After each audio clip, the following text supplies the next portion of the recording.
It was just another Tuesday morning at Café Bellevue, and Maya was already feeling the familiar ache in her feet. She had been on her shift for 3 hours, and the lunch rush was still 2 hours away. The small French bistro in downtown Seattle wasn't the fanciest place, but it had character. Old brick walls, mismatched wooden chairs, and the constant smell of fresh bread made it feel cozy, even when business was slow. Maya wiped down the same counter for what felt like the 100th time that morning. At 28, she had been, working as a waitress for 6 long years.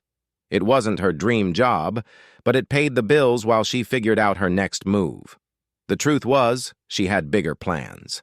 Much bigger plans. Back in college, she had spent a semester studying in Paris. Those 4 months had changed her life in ways she was still discovering. She had fallen in love with the French language, the culture, and the way people could connect across different backgrounds through words. When she came back to Seattle, she was fluent in French and had this burning desire to work as a translator for international companies. But life had other plans. Student loans needed to be paid. Rent was due every month. Her car broke down twice, last year. The dream of becoming a professional translator felt further and further away with each passing month. The certification she needed cost thousands of dollars. The experience required travel she couldn't afford. So here she was, serving coffee and croissants, instead of bridging language barriers in boardrooms around the world. The morning crowd was the usual mix of office workers grabbing quick breakfasts and college students nursing single cups of coffee for hours while they studied. Maya knew most of their faces by now. There was the businessman who always ordered a double espresso and never looked up from his phone. The nursing student who came in every Tuesday and Thursday, always sitting at the corner table with her textbooks spread everywhere. The retired teacher who ordered the same blueberry muffin and told Maya stories about her grandchildren, but today felt different somehow. Maya couldn't put her finger on it, but there was something in the air. Maybe it was the way the morning. Light was hitting the windows just right. Or maybe she was just hoping something interesting would happen to break up the routine. Around 11:30, the door chimed, and Maya looked up to see an elderly couple walking in slowly. They were clearly tourists.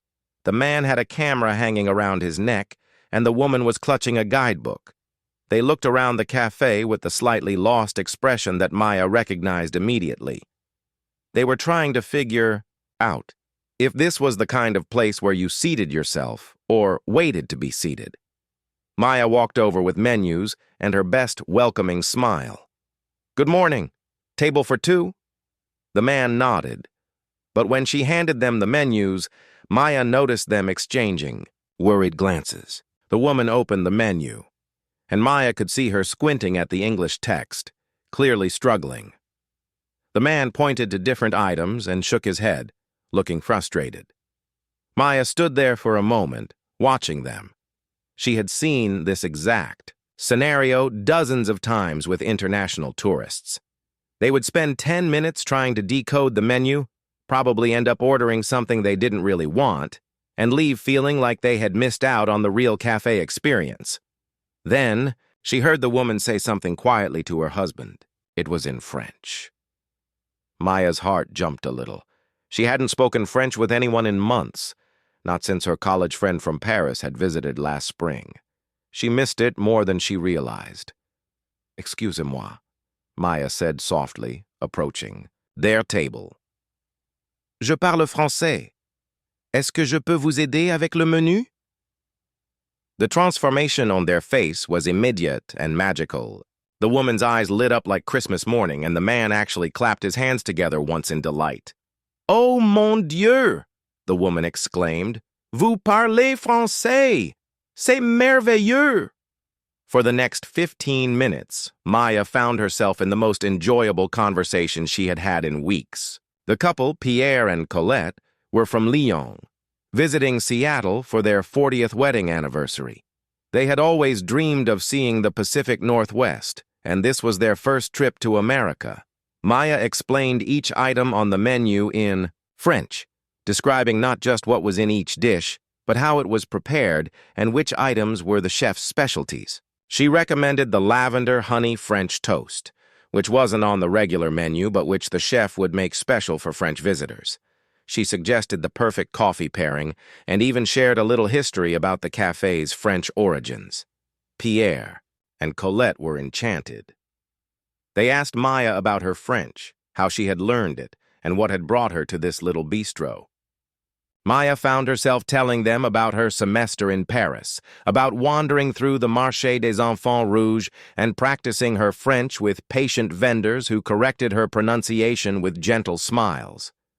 "Ah, but your accent is très good," Colette insisted. "Almost like a native speaker. You have a gift for languages, ma chérie." As they talked, Maya felt something she hadn't experienced in a long time. Joy. Pure, simple joy from connecting with people, from using skills. That felt natural and important. This was what she had imagined her life would be like. Helping people communicate, making connections across cultures, being useful in a way that mattered. She barely noticed that other customers were watching the interaction with interest. There was something special happening at that corner table, the kind of genuine human connection that people recognize instinctively, even if they can't understand the words being spoken. At one table near the window, a man in an expensive but understated navy suit had been working on his laptop when the elderly French couple arrived. He had glanced up when Maya started speaking French, and now he was watching the entire conversation with quiet attention. His laptop remained open, but his fingers hadn't touched the keyboard in 10 minutes. The man looked to be in his 40s, with graying temples and the kind of calm confidence that suggested he was used to being in control of situations. His clothes were clearly expensive but not flashy. The kind of person who could afford to be understated because he didn't need to prove anything to anyone. Maya was too absorbed in her conversation with Pierre and Colette to notice his attention. She was busy helping them plan their afternoon, recommending which neighborhoods to visit and which tourist traps to avoid. She drew a little map on a napkin, marking the best viewpoints for photos and the location of a French bakery in Capitol Hill where they could find real macarons.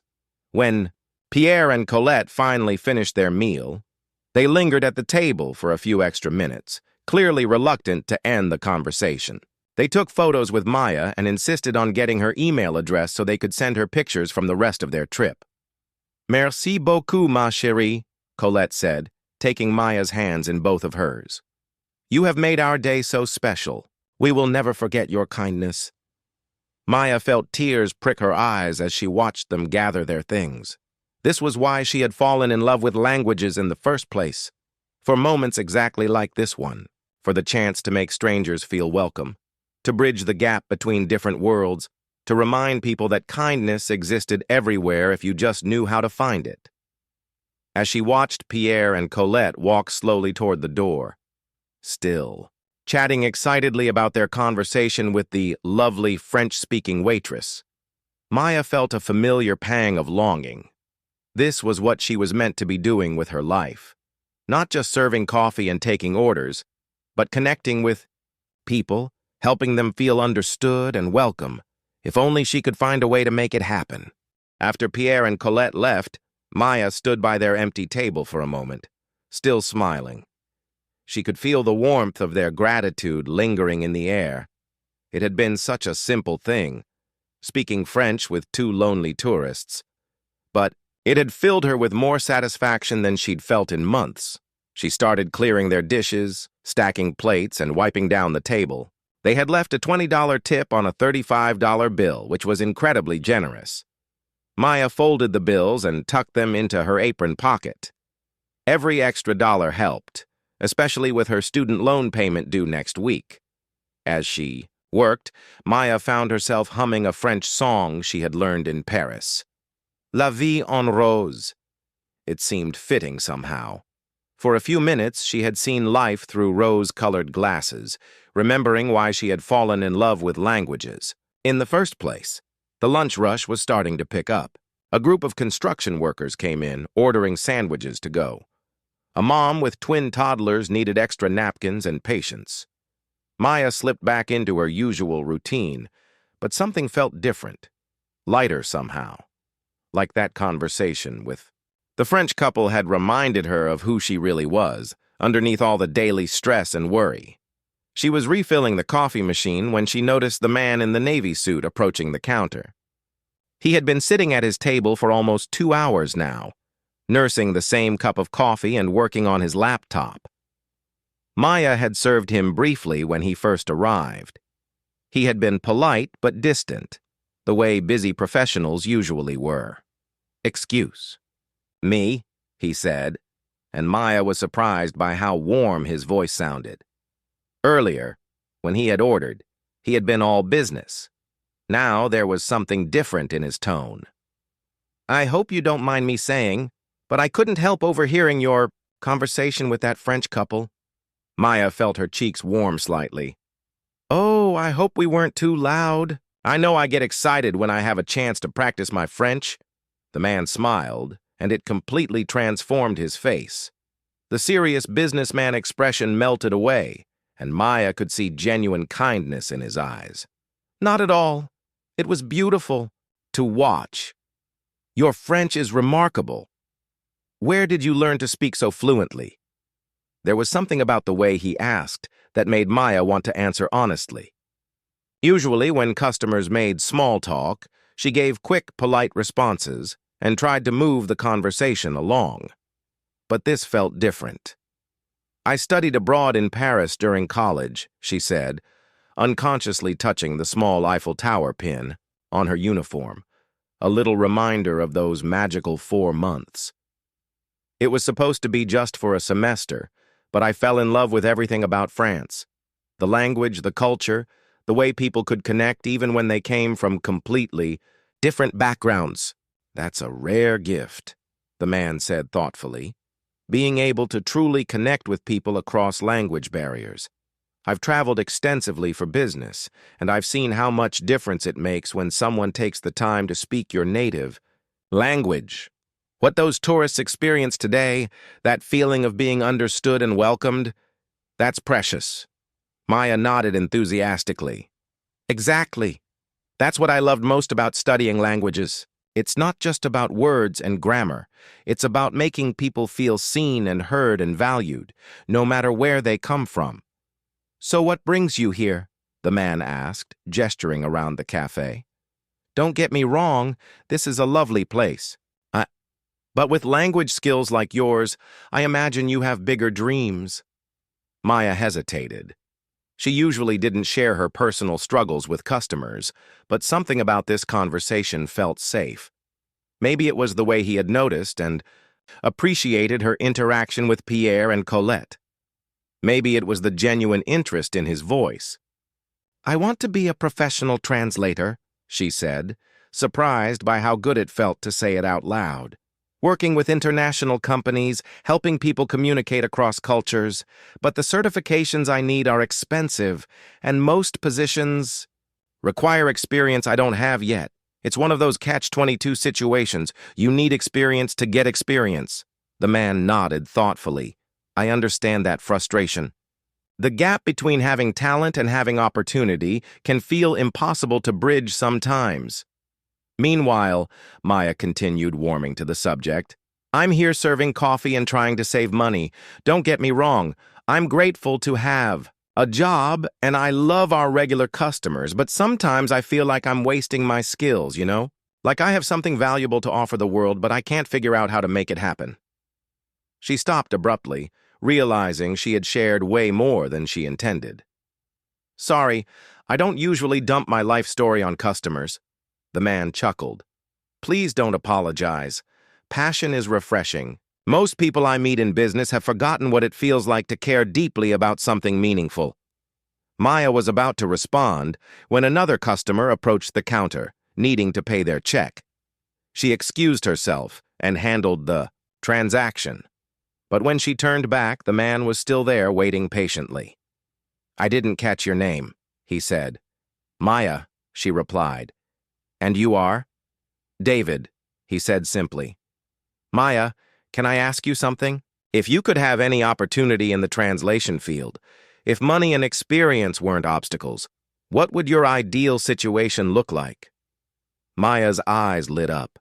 Nobody had ever asked her that question before. I would love to work for a company that has international operations. Somewhere I could travel, work with people from different cultures, maybe help expand businesses into new markets. I'd want to be more than just a translator. I'd want to be a cultural bridge, helping people understand not just what words mean, but what they mean in context. David listened intently, asking follow-up questions that showed he was really hearing what she was saying.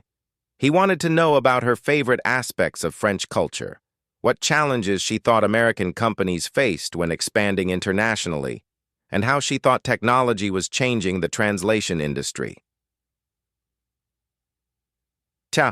Conversation went on for nearly 20 minutes. Maya found herself sharing stories from her time in Paris, her thoughts on cultural differences, and her ideas for how businesses could better connect with international markets. David asked thoughtful questions and shared insights from his own travel experiences. Finally, David glanced at his watch. I hate to cut this short, but I have a meeting to get to. Maya, this has been one of the most interesting conversations I've had in a long time. You have something special, not just language skills, but real insight into human connection. He stood up and gathered his laptop and briefcase. Maya expected him to head straight for the door, but instead, he pulled a small envelope from his jacket pocket. I want you to have this, he said, handing her the envelope. But promise me you won't open it until your shift is over. Can you do that? Maya stared at the envelope, confused. What is it? David smiled, that same warm smile that had transformed his whole face earlier. Let's call it a possibility. Sometimes the universe has a funny way of putting the right people in the right place at the right time. You showed incredible kindness to strangers today, and you have talents that deserve to be recognized. Maya turned the envelope over in her hands. It was thick paper, expensive feeling. Her name was written on the front in neat handwriting. I don't understand, she said. You will, David replied. Just remember, sometimes the biggest opportunities come disguised as ordinary moments. Your conversation with that French couple wasn't ordinary, Maya, and neither are you. He headed toward the door, then paused and turned back. Oh, and Maya? Whatever you decide after you read that, remember that talent combined with genuine caring for others is the rarest combination in the world. Don't let anyone convince you otherwise. And then he was gone, leaving Maya standing there holding the mysterious envelope, her heart racing with curiosity and something that felt almost like hope. The lunch rush picked up immediately after David left, keeping Maya busy for the next 2 hours. But throughout the afternoon, she was acutely aware of the envelope in her apron pocket. Every time she reached for her order pad or her pen, her fingers brushed against it. What could possibly be inside? And who was David, really? He had seemed like a regular businessman when he first sat down, but the way he had talked, the questions he had asked, there was something more there. Something that suggested this chance encounter might be about to change everything. The rest of Maya's shift felt like it lasted forever. Every time she had a quiet moment, her hand would drift to her apron pocket where David's envelope waited. She must have touched it 100 times throughout the afternoon, wondering what could possibly be inside. By 4 o'clock, the cafe had emptied out except for a few college students with their laptops and textbooks spread across corner tables. Maya had finished most of her closing duties early, her mind too distracted to focus on anything but that mysterious envelope. Her manager, Tony, noticed her distraction during the afternoon rush. You okay today, Maya?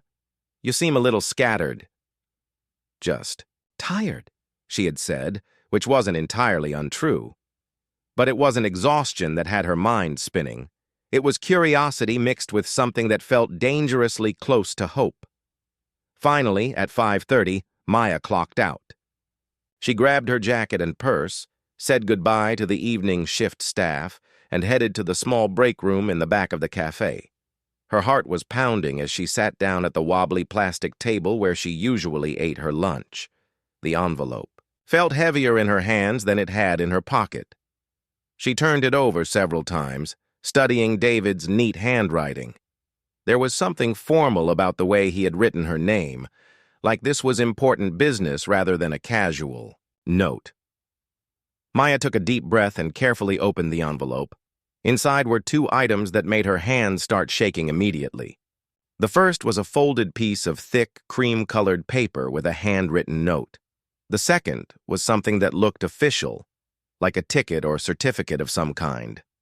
She unfolded the note first, her eyes scanning the words so quickly that she had to read it twice to make sure she wasn't imagining things.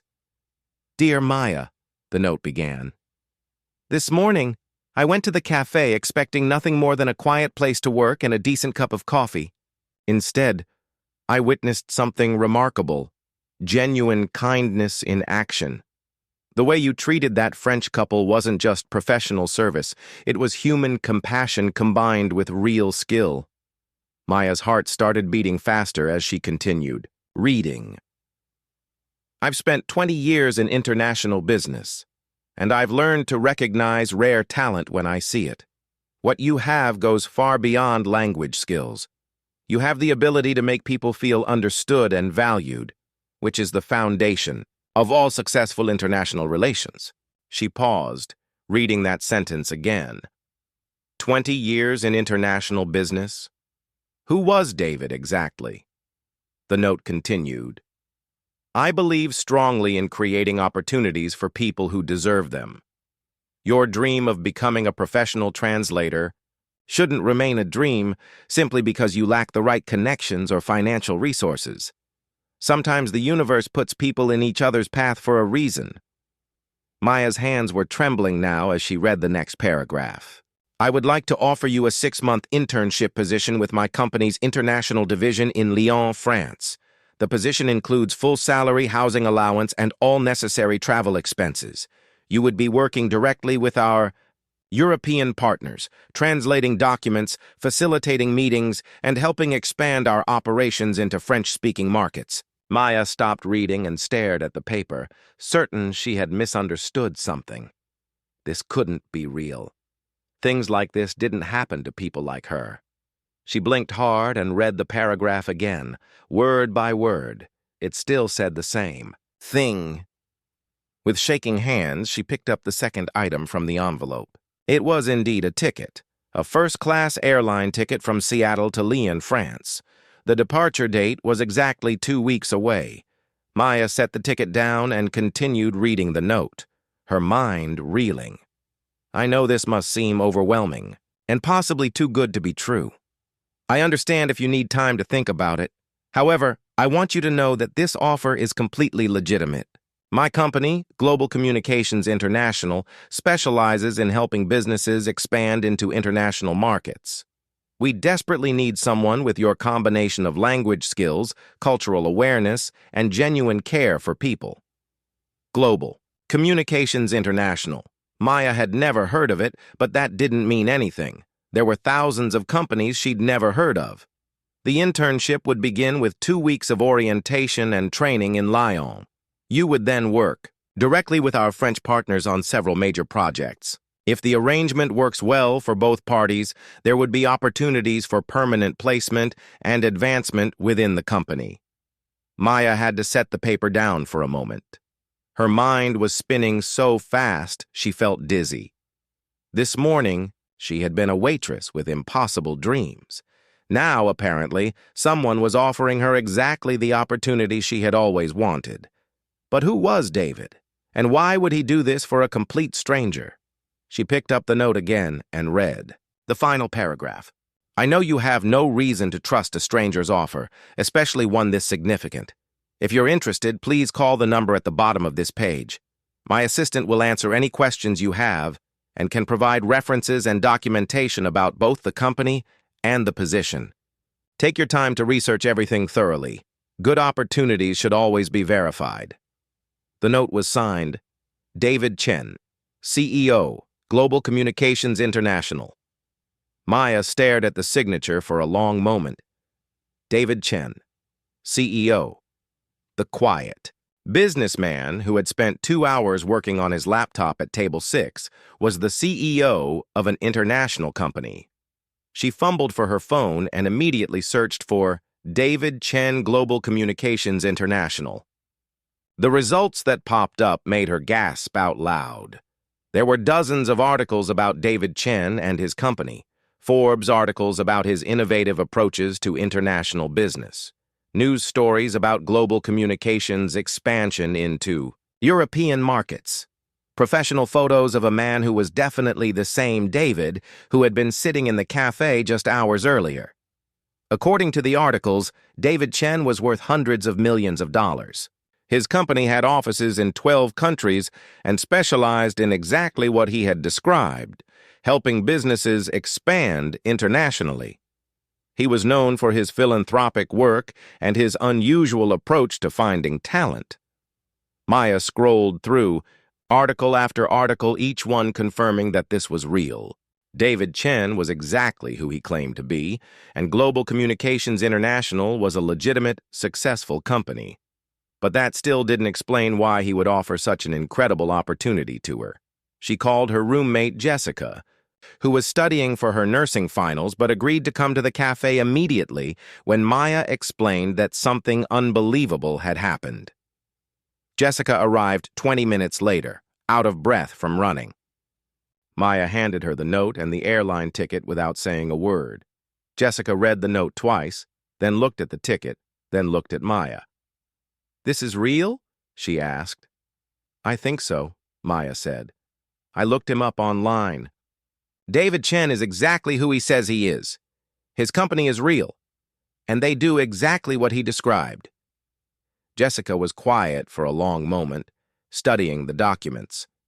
"Maya," she said finally, "this is incredible. This is exactly what you've been dreaming about for years." "I know," Maya said. "But it doesn't make sense. Why would he do this for someone he just met?" "Did you read what he wrote about how you treated that French couple?" Jessica asked. "Maybe that's reason enough. Maybe he's the kind of person who recognizes talent when he sees it." Maya thought about her conversation with David, how genuinely interested he had seemed in her dreams and ideas, how he had asked thoughtful questions and really listened to her answers. "What if it's too good to be true?" Maya asked. Jessica handed the documents back to her. "Then you research it thoroughly like he suggested." "But Maya, what if it's not? What if this is your chance?" That night, Maya spent hours researching everything she could find about David Chen and Global Communications International. Every search confirmed what the note had claimed. The company had an excellent reputation, offices around the world, and a track record of success in international business.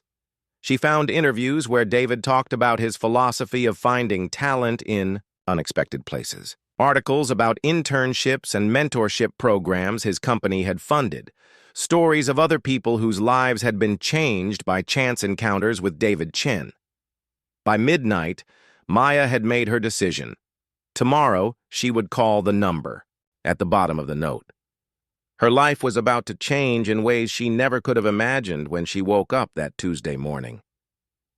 The next morning, Maya woke up before her alarm, her heart already racing. For a moment, she wondered if the previous day had been some kind of elaborate dream. But there on her nightstand sat David's note and the airline ticket to Lyon, as real as the morning sunlight streaming through her apartment window. She made coffee with shaking hands and sat at her tiny kitchen table, staring at the phone number written at the bottom of the note. It was only 6 in the morning in Seattle, which meant it was 3 in the afternoon in Lyon. Business hours. Maya took a deep breath and dialed. "Global Communications International European Division," answered a woman with a crisp British accent. "This is Catherine speaking. How may I help you?" "Hi," Maya said, her voice coming out smaller than she intended. "I'm calling about... Well, this might sound strange, but I received a note from David Chen yesterday about a potential internship. Position. Ah, you must be Maya, Catherine said warmly. Mr. Chen told me to expect your call. He was quite impressed with your conversation yesterday. I have all the information right here. Would you have a few minutes to discuss the details? Maya spent the next hour on the phone with Catherine, who patiently answered every question she could think of. The internship was real. The salary was more than Maya currently made as a waitress. The housing was a furnished apartment just outside Lyons City Center. All travel expenses, including the flight, were covered by the company. Mr. Chen has a particular talent for spotting potential in unexpected places, Catherine explained. He's offered similar opportunities to 17 other people over the past 5 years. 16 of them are still with the company in various capacities. After hanging up, Maya called in sick to work for the first time in 2 years. She spent the day researching everything she could about Lyon, about the company's current projects, and about the kind of work she would be doing. Every search made the opportunity seem more real and more perfect for her skills and interests. That evening, she called David Chen directly. Maya, he said, and she could hear the smile in his voice. I was hoping you'd call. What do you think? I think I'm terrified, Maya said honestly. But I'm also more excited than I've ever been in my life. Mr. Chen, why are you doing this for me? You don't even know me. David was quiet for a moment.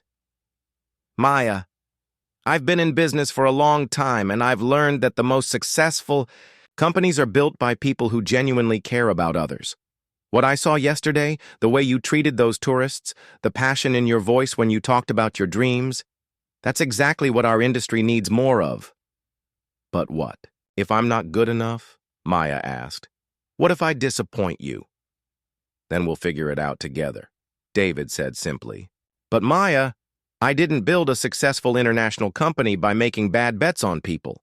I've seen something in you that I think you haven't fully seen in yourself yet.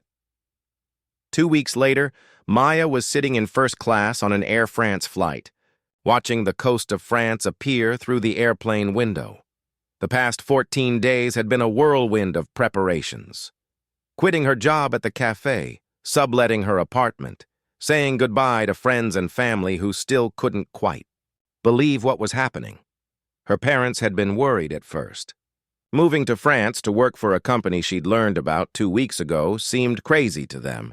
But when Maya showed them all her research, when they spoke to Catherine on the phone and saw the official job offer documents, their concern turned to pride. We always knew you had something special, her mom had said at the airport. We just never knew how to help you find it. Now, as the plane descended toward Lyon, Maya felt a mixture of excitement and terror that made her stomach flutter. She was really doing this. She was taking the biggest leap of faith of her life. David met her at the airport himself, which surprised her.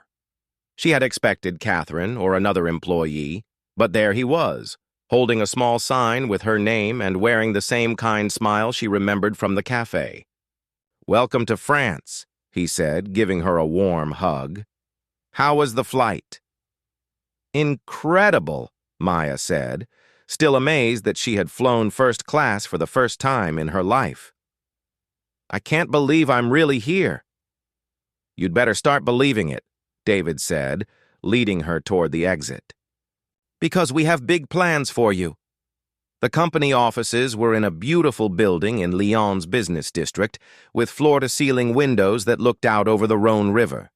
Maya's apartment was a 10-minute walk away, in a charming neighborhood full of cafes and bakeries that reminded her why she had fallen in love with France in the first place.